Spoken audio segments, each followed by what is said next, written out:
My name is Scott Neigh, and this is Talking Radical Radio.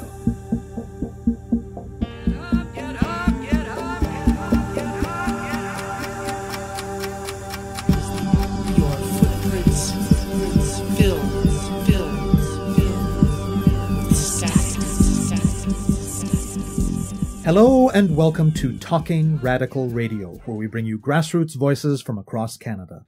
We give you the chance to hear many different people who are facing many different struggles, talk about what they're doing, how they're doing it, and why they're doing it, in the belief that such listening is a crucial step in strengthening all of our efforts to change the world. On this week's show, I'll be speaking with Samantha Smith, Leslie Scott, and Robert Crooks.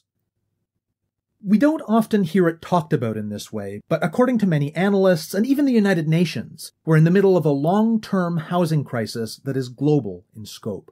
Housing is increasingly treated as a commodity, powerful corporate investors increasingly dominate rental markets, and in Canada at least, it has been decades since governments last invested substantial amounts in creating housing that is non-market, social, and rent-geared to income. Changes in the labour market over a similar time span mean that precarious low-wage work has become much more common, social assistance rates are vastly inadequate and stagnant or close to it. Put it all together and you have a situation not just in one place, not just in a few places, but in most places, where rents are going up faster than income, often much faster. And this was before COVID. In Canada, this has been most starkly evident for the longest time in Toronto and Vancouver. But these days, there aren't many cities untouched by it. A major study done for the city of Winnipeg in January 2020 found that almost 40% of tenants in the city are living in housing that is unaffordable. This is defined as paying more than 30% of their income on rent, and it's understood to put people at risk of homelessness. Even higher proportions of Indigenous people, racialized people, recent immigrants, and of course people with low incomes are facing housing affordability problems in the city. Critics have identified recent provincial policy proposals in Manitoba as following the same market-based approach to housing that has in part created this situation. Measures that would privatize existing public housing, subsidize private landlords, and refuse to invest in new social housing, among other things. West Broadway is a small neighbourhood next to Winnipeg's downtown. In the most recent census, its population was listed as a little bit more than 5,000 people. More than 90% of these residents rent their housing, and slightly less than half meet the government definition of low income. Much like tenants around the world, those in West Broadway are facing lots of lousy landlords, rents that are too high, and rent increases that are too steep. Even 15 years ago, people were writing with concern about gentrification in the neighborhood. That is, processes that make an area more expensive, push out existing residents, and cater to newer, wealthier residents. And that has only intensified in the years since. Sam Smith, Les Scott, and Rob Crooks are renters and current and former residents of West Broadway, and they're active members of the West Broadway Tenants Committee. Initiated by the West Broadway Community Organization in 2017, today the committee is a standalone grassroots group of renters who are committed to organizing for tenant justice and building tenant power to oppose evictions, excessive rent increases, and abuse from landlords. Over their existence, they've done a range of kinds of outreach, organized events with tenants in the neighborhood, and supported tenants in navigating legal processes for challenging landlords.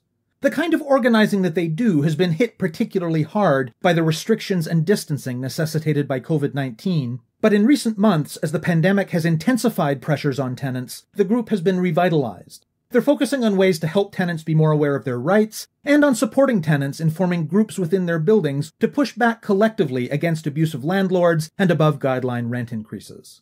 Manitoba has rent control, but they argue that the system makes it very easy for landlords to get approval for excessive increases unless they're challenged by tenants.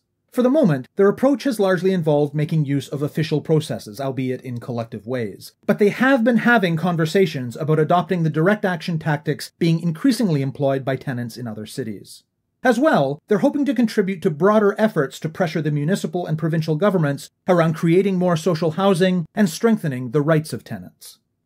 I speak with Smith, Scott, and Crooks about what tenants in Winnipeg are facing and about the work of the West Broadway Tenants Committee. My name is Samantha Smith, and I've been living in West Broadway for 5 years. And I've been on a committee since day one, back in September 2017. I guess I was asked to be on it by a former member because of my relationship to advocating with those of us with disabilities and mental illness. I've been advocating for disability rights since 1998. I found out quickly that somebody had to stand up for disability rights out there. So I've been doing that and mental illness rights, and one of the big issues that I've always came up across is housing, because about half of us cannot afford a safe place to live. There often comes up slum landlords, so I've always had to deal with that. And then 3 years ago, I had a mental breakdown because of a personal issue. And that same year, an ex-Tenants Committee member who lives in my building, we were talking and she asked me to be involved with it. So I went down there and I started being involved with it. So that's why I do advocating and why I worry about housing and tenants issues altogether. My name's Rob. I've been with the West Broadway Tenants Committee for just over a year, since last October or around then. I'm a member of the Communist Party of Canada. I haven't been doing advocacy in housing for very long. I started when I joined the West Broadway Tenants Committee. The reason I was interested in that kind of work was that I had lived in West Broadway and I had experienced bad landlords and really excessive rent increases and was basically chased out of the neighborhood from those things. And at the time when that stuff was going on, I didn't really know what my rights were. I never heard the term above guideline rent increase. I didn't really know even what the residential tenancy branch was. And so by joining the West Broadway Tenants Committee, I started just to learn more about it and got a lot of great experience working with the other people in the group who had more experience than I. I think we've had some success in the past few months, and I'm looking forward to having more and to building more tenant power in the neighborhood and throughout the city, because obviously with the pandemic and the economic fallout, there's going to be a lot of issues that are coming up. The situation in Manitoba and in Winnipeg was already pretty bad before the pandemic, with the provincial government selling off its social housing and with the rent, over the past 20 years skyrocketing, going way higher than income is increasing. So it's clear that we're going to need to keep building this as we go forward. My name is Les Scott. I am a residential support worker for people with intellectual disabilities.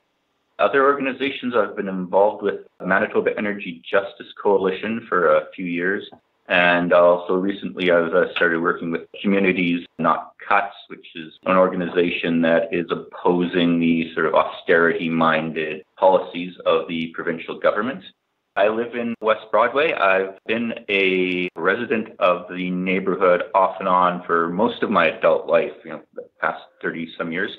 I knew there were lots of problems with landlords, and I started getting involved with the Tenants Committee about a year and a half ago and started regularly attending meetings about a year ago.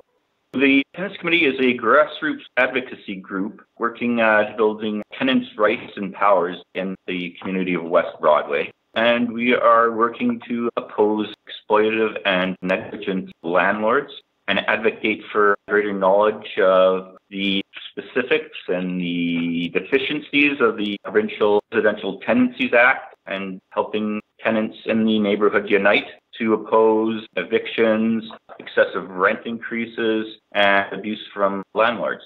We want to unite tenants together to try and establish some power against the property-owning class, which always seems to get the best deal. People that wanted to start it, that had to do with West Broadway Community Organization. And since then, it kind of blossomed into our own thing. They just wanted to get it started for us because there was nothing in the area to help tenants in regards to landlord issues and whatever else that comes up in regards to renting. So that's how we started, with a whole list of what we wanted to accomplish. So what is the West Broadway neighborhood like? West Broadway is a rather unique neighborhood. It's very small. The last census of 5,300 or so people in the neighborhood. It's very close to downtown. 92% of the residents are actually tenants in the area, which is much higher than the rest of the city. And almost 50% would be considered low income.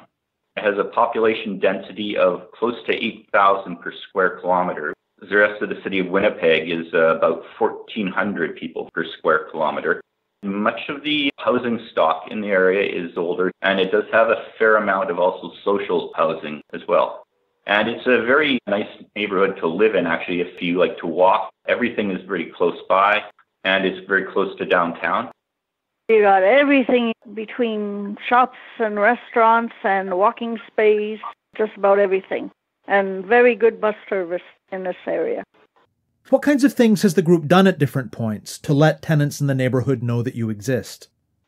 Well, recently we've printed off some pamphlets that we're trying to let different tenants know about their rights and trying to encourage them to form committees in their own building to fight evictions related to COVID and to fight rent increases. I know we've also put posters up. We've also tabled at different community events and have printed different pamphlets about different educational issues for tenants. Before COVID came up, we used to have events to organize and introduce ourselves. I don't think we had one since Rob and Les joined. COVID's not a best time to have large groups of people right now. Yeah, it's made it really difficult. Some of us have been trying to get into apartment buildings to slip pamphlets under doors or to try to get friends who live in apartment buildings to do that too. It's definitely been a challenge with the city on lockdown.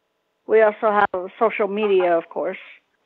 What kinds of things have you been hearing from tenants in the neighborhood? What kinds of things are they facing? One of the biggest concerns are above guideline rent increases. In Manitoba, there is rent control, but it's pretty easy for landlords to get around it. They pretty much just have to ask. I think that last year, in 2019, 100% of above guideline increases were approved. It's a very complicated process to challenge these excessive rent increases. And yeah, that's one of the things we were working on, is helping people go through that process. We also come along sometimes with some landlords that we have to help people with issues and try to get them not to be afraid, of course. There's quite a number of instances of harassment by landlords, and in trying to provide support for people in that case. Because often if you complain to the residential tenancy board about a landlord, they will say, well, that's a police matter. The police say, no, that's a residential tenancy board matter. So we have to try and come in and find a way to remediate the situation or help with that. What kinds of forms does that harassment take? It can be threats. It can be withholding maintenance, not doing repairs. Plus verbal abuse, sometimes lies. Caretakers will lie to the people that own the buildings on tenants just to get tenants out that they don't want. You mentioned above guideline rent increases. Setting the question of increases aside for a moment, how able are people in the neighborhood to pay the existing rents? People that are working, it's easier for them to pay, but it shouldn't be a huge increase with rent controls. But people who I help, people with disabilities on EIA. That stands for Employment and Income Assistance, Manitoba's social assistance program. They can't afford it. So more and more of us are being shoved out and living on the streets because of it. I mean, they used to have, well, I do have, but not right now with COVID, but I do have some short-term rooming options for people with disabilities that get abandoned, like their landlord kicks them out or whatever, or turns their building into a condo. So sometimes I go out and actually look for these people to try to hook them up with short-term places to live. But right now, that's all dried up because of COVID. They don't want to take a risk bringing in any more tenants right now. So it's a big issue when there's a big, huge increase.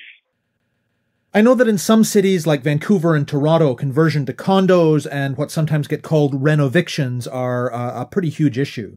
Does that happen a lot in West Broadway? Yes, it's quite prevalent in the neighborhood now, especially as a lot of the downtown nearby is being redeveloped. The hockey team came back and the True North people sort of got control of much of the downtown. True North is the company that owns the Winnipeg Jets. They're pushing out all the poor people from downtown, They're moving farther and farther, and they're moving into our neighborhood now too. As well, too, the provincial government is neglecting social housing. The provincial government favors the market as the best way to house people and has been neglecting the stock of social housing and has been trying to sell it off, which is also another big problem for low-income housing in the area. Plus, there's at least 4 condos that have been built in the area, too. So in the face of these problems, the high rents, the rent increases, the evictions, the abuse of landlords, the conversions to condos, and all the rest, what is the committee's response? Our main focus in the committee has been to try to build tenant power, and what that has meant has been trying to contact people from apartment buildings who are facing large rent increases and try to have them get in contact with the other tenants in the building so that when they challenge rent increase to the residential tenancies branch, they can do it united as opposed to individually, because if a landlord is saying that they put in, this much money to improve suites, but they only improved 80% of the suites, then an individual going to the RTB and saying, well, they didn't do anything to my suite, the RTB can just dismiss it and be like, well, they did it to the other suites. But if you have the majority of the tenants in the building coming to the RTB, you have a better chance of fighting those rent increases. We've also recently been able to get tenants into contact with legal aid and do these workshops to inform tenants about what their rights are and what kind of paths they can take. In terms of the overall picture with affordability in the city, there needs to be a much bigger movement against this push to offload social housing onto the private market and to replace publicly owned housing with privately owned housing and then supplying government aid, which really doesn't cover the cost of living in the city and really only does little else but to line the pockets of landlords. And even when these property developers are getting incentives to build affordable housing, that affordable housing only has to stay affordable for, 20 years or less. So after they've wasted public money on giving it to these developers, essentially that housing is lost to the private market. And even what's considered affordable by the provincial government is, obviously it's not affordable. They only take into account what the median rent is, which is over $900, I think, for a single unit. And they consider anything under that affordable. And while rents are increasing, rents have increased 53% since 2001, while income has only risen 39%. So there needs to be some big changes where I think all 3 levels of government need to work together to increase the amount of actually publicly owned social housing and have that housing be rent geared to income instead of based on these subsidies and government handouts to landlords. That's the other issue I'm dealing with EIA, because they have been frozen since 1992. The rents have increased since then. And on the disability side, if you live in market rent, you're only allowed $632 for rent. So the rest have to come with basic needs, and that leaves no money for food. And on subsidized rent, the most you could get is $285, from $243 to $285 for subsidized. Depends on how many utilities are involved. So the rents have skyrocketed, and people on EIA, just general assistance or disability, they can't afford a place to live. So say someone is living in a building in West Broadway and they get in touch with you and say, hey, my landlord is proposing this really steep rent increase and I don't know what to do about it. Walk listeners through what happens next, through the process of organizing. We try to get our email out there, our social media, and we receive messages through either of them. And the next step usually has been to schedule a time where we can go meet that tenant with literature. So usually pamphlets that talk about the tenant's rights. And we also try to plan a workshop where we can meet all the tenants together and also bring someone from legal aid to go through what their rights are and what kind of paths they can take to fight the above guideline rent increase. These workshops during COVID, during the summer, we were able to meet outside. It's really important, I think, to have tenants talk to each other as well. And so to have these sessions is kind of a chance for tenants to talk about the issues they're having, because more often than not, the tenants are isolated and they don't realize that the issues they're having with the landlord are the same issues that everyone is having with the landlord. And so it's really important to have time in those workshops for the tenants to talk about what they've been going through, and then to have someone from legal aid to, again, go over their rights. Often when we get tenants together, we find someone from the building who acts as a leader for the rest of them, sort of organizes things, gets information together so that our fellow from the Public Interest Law Center that can represent them at the tenancy board, they can get more information, because the more information they have, the better chance they have to have success in their fight against the tenancy board. So after you challenge the above guideline rent increase, then someone has to go down to the tenancy board and get the file for the landlord for that particular building and go through it to establish what the landlord can legitimately cite as costs to justify the increase. And often that can be wildly inappropriate, but unless someone challenges it, it usually gets passed without anyone looking at it. And then, the board will then look at the evidence brought by the tenants and make a decision on that increase. I know that along with helping tenants get together and supporting people through various legal processes and so on, tenant groups in some cities have also taken up more confrontational tactics, more direct action types of things. Is that something your committee has done? In my time with the committee, we have not gotten to that yet. We've discussed it. I think it's, again, like the pandemic has really made things difficult to organize. Well, this is before Les and Rob came along, but at one point we challenged a whole company for the abuse of tenants and extremely large rent increases when they weren't supposed to put it that much. So we got the media involved, and they had to change a lot of things with how they do things and treating tenants, and the rent increases for no apparent reason. They're still a problem, but they're not as problematic as before. Along with making it harder to organize, at least in some places, the pandemic is also meaning that larger numbers of people are getting evicted. Is that something that you're seeing? I don't think we've seen a lot of it in Winnipeg, but I could be wrong. What we've heard from the Residential Tenancy Board is that evictions are about average, the number of hearings they're doing. But that doesn't mean that people aren't being evicted. It's just a lot of people don't know their rights, and if the landlord tells them to go, they'll leave. They won't bother challenging it. So it's hard to say. Yeah, and it's difficult with the added factor that there was a moratorium on evictions and on rent increases. And now that that's been lifted, we're seeing up to 30% or more rent increases. And because people don't really know their rights, and because the residential tenancy branch isn't really doing anything to improve that, to inform tenants of their rights, you're just seeing people get a notice from their landlord and leave without challenging it. Which poses another problem, because a lot of people won't be able to find a place to live that they could afford.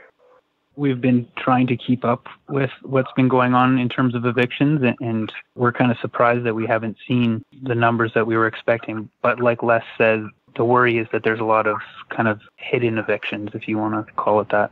Which is why I think we should get our name out more, because of the hidden evictions, because many people are too scared. What have you found to be the most effective way of countering that fear and helping other tenants see that together they can resist and they can speak up against landlords? Talking, I think, helps. I could be wrong. I think talking and letting people know that they don't have to face things alone and they have rights, because many people do not know that they have rights in regards to renting an apartment. Yeah, and I think one of the most important things, too, to go off what Sam was saying, is to encourage tenants to speak with each other and to even try to form some medium of communication between themselves, whether it's through a group text or whether it's through posting bulletins on a bulletin board at the front door if their building has something like that. Because too often I think that the issues that tenants are having with their landlords, they think it's isolated or they think it's just them. They don't realize that it's not just them. Everyone in their building is probably facing similar issues. In West Broadway, I mean, it's not just in your building. It's a widespread issue all throughout the neighborhood. It's not just West Broadway either. It's the whole city. We were talking about expanding to help other people, too, in other areas. What are the most important reforms that the provincial government could make to support tenants? I mean, I have a lot of ideas. I'm not sure what would be the most important or the most realistic in the near future. I think that it would be really good if the city would hire more housing staff, because right now the city only has one person dedicated to housing on staff, and it makes it very difficult for the city to play any part in maintaining or creating affordable housing. And the city has basically just washed their hands of the issue. And, with the PC government in power now, they're much more concerned with selling off social housing stock. But I think if the city had a larger housing staff, then they could coordinate between all three levels of government and leverage the federal money that's going out as part of the national housing strategy to create more publicly owned social housing. The solution is making safe and affordable housing a right for everyone. But that's a long ways off. But could also change the Rental Tenancy Act and the Tenancy Board to make it more active rather than reactive, because you can only get action from it if you complain.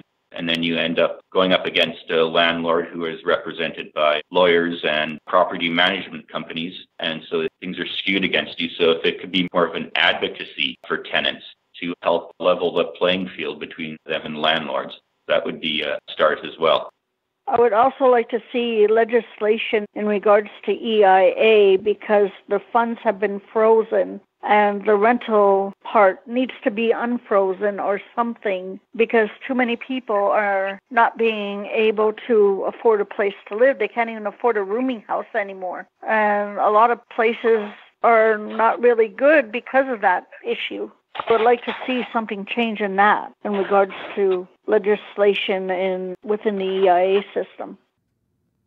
You have been listening to my interview with Samantha Smith, Leslie Scott, and Robert Crooks of the West Broadway Tenants Committee. To learn more about the group, search for West Broadway Tenants Committee on Facebook. To find out more about Talking Radical Radio, the guests, the theme music, and the ways that you can listen, go to talkingradical.ca and click on the link for the radio show. On the site, you can sign up for email updates or follow us on Facebook, Twitter, iTunes, SoundCloud, and other platforms. I'm Scott Neigh, a writer and media producer based in Hamilton, Ontario, and the author of 2 books of Canadian history told through the stories of activists, published by Fernwood Publishing. Thank you very much for listening, and I hope you tune in again next week.